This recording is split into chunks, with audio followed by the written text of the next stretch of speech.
I see salvation is when Jesus is walking around, he's redeeming people. Like you said, guy got lowered from the roof, boom, boom, boom.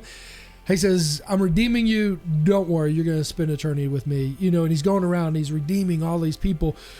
Seemingly effortless, he's passing it out like candy. Yeah. And we make it so tough. No, you're going to burn. We do the wheat and the chaff, right? Let it grow up together, and then all of a sudden we're going to throw all the bad stuff into the fire, and all the good stuff's going to be the delight. But when we read, about Genesis, and he says, it came to man, he says, man is great. Why do we not value man like God values man? Why do we not value man like Jesus values man?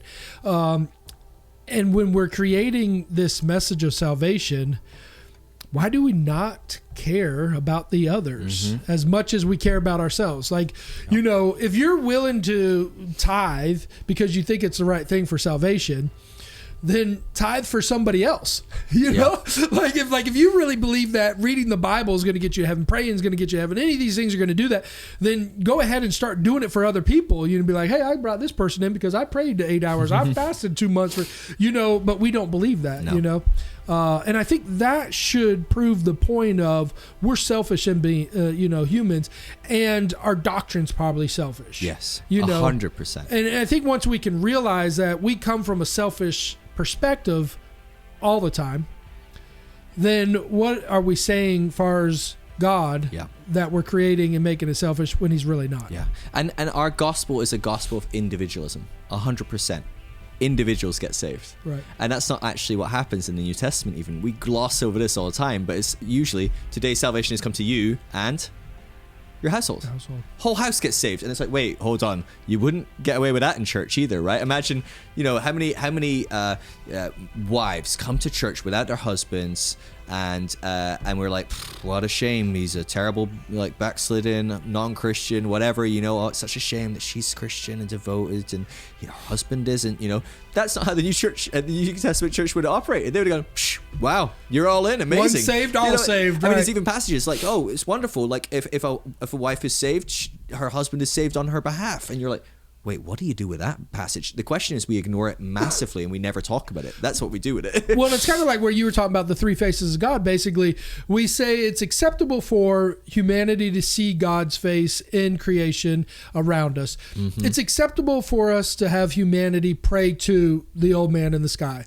But it's not acceptable until they've prayed our prayer, gone to our church, that they can have the first face of God and that intimate relationship where they're in him and he's in them. And like we hold the goodies, and that's where you're talking about, we have somebody on our staff who husband would never go to church, and she'd be fully committed and tithe and everything like that. And we were talking about it, and I said, man, I don't know how you do it, because the pastor's talking bad about husbands who don't come to church. And I said, I don't believe that, because I was kind of challenging by this message of salvation. And I said, I'm kind of leaning towards we're all children of God, and we're all going to be going to heaven, and your whole household, and just like we're talking about. And she said, she sat down, she talked to him, and when she talked to him, she realized he knew the first face of God. Yeah, there you go. He knew him not as the old man, not as in creation, but personally. Yeah. But just because he didn't go to church and kind of declare it like we do, we wrote him off. Yep. She wrote him off. She's married to him, writes him off because it doesn't look in the image of what the church is telling them. Yeah, that's crazy, eh?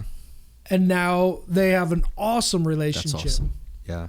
And that's it. But that's how we are set up, because you look at that and you're like, oh, that's terrible in a sense. But also it couldn't be any other way if you're brought up in that environment. If you're brought up with that. I mean, if the pastor's literally teaching sermons saying, oh, all these husbands that don't come are terrible people, or, that, and you as wives should probably feel pretty bad that you're not working harder to get them saved and bring them along, or, and there's all this kind of message that's underneath all of that creates guilt and shame and condemnation.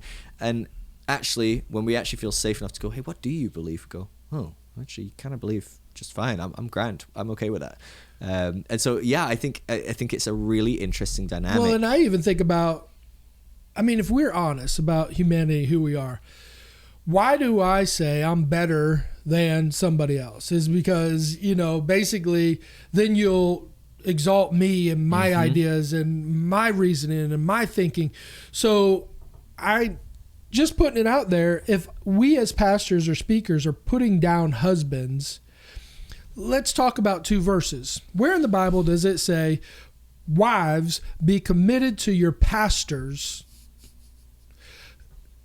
Follow your pastor's leading and guiding.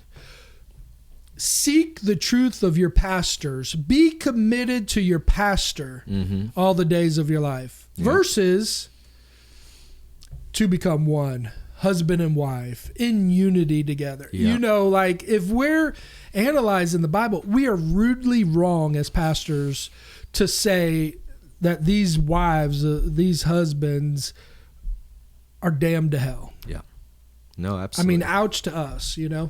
But I think about the gospel where it comes in and he talks about the harvest is plentiful. It's white. It's great. It's all this. You know what he didn't say is he says, man, the harvest is black, but you're going to have to turn it white by teaching them the salvation. And then once they pray, they will become the children of God that they should be. Yeah. Yeah. He declared them white. He said the harvest is white. Yeah.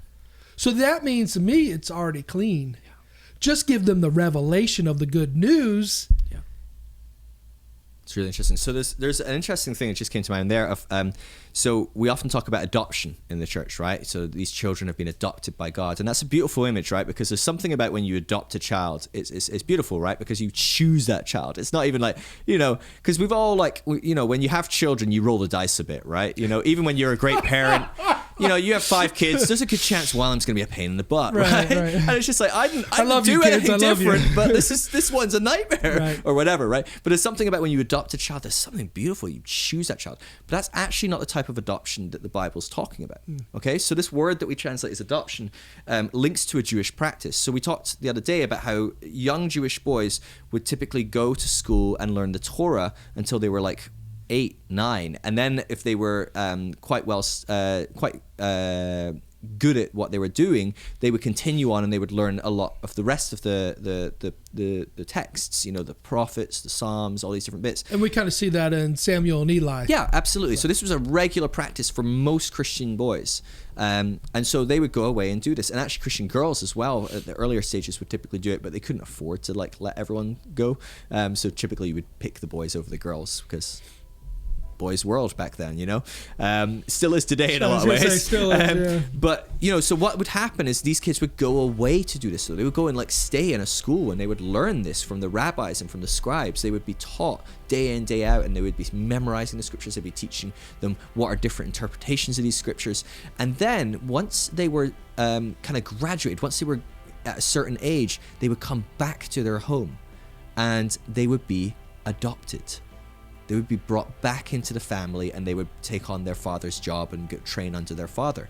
Now, this is an interesting concept. So it's not that I'm picking you, this complete stranger who I don't know, and choosing to bring you into my family. No, I'm picking you, the child that has always been my child, and I'm welcoming you back in as someone that fully is aware of who they are now and fully is aware of who God is and has grown and has developed. And so there's something about that as well, I think, that's in there in the concept. And this is a very common principle in those days. You would give your young male boys to people to be taught. This happened in Greek culture, and it was very common across Greco-Roman culture for the young boys to go away and to be trained, and then they would come back into the home and they would be adopted back into the family.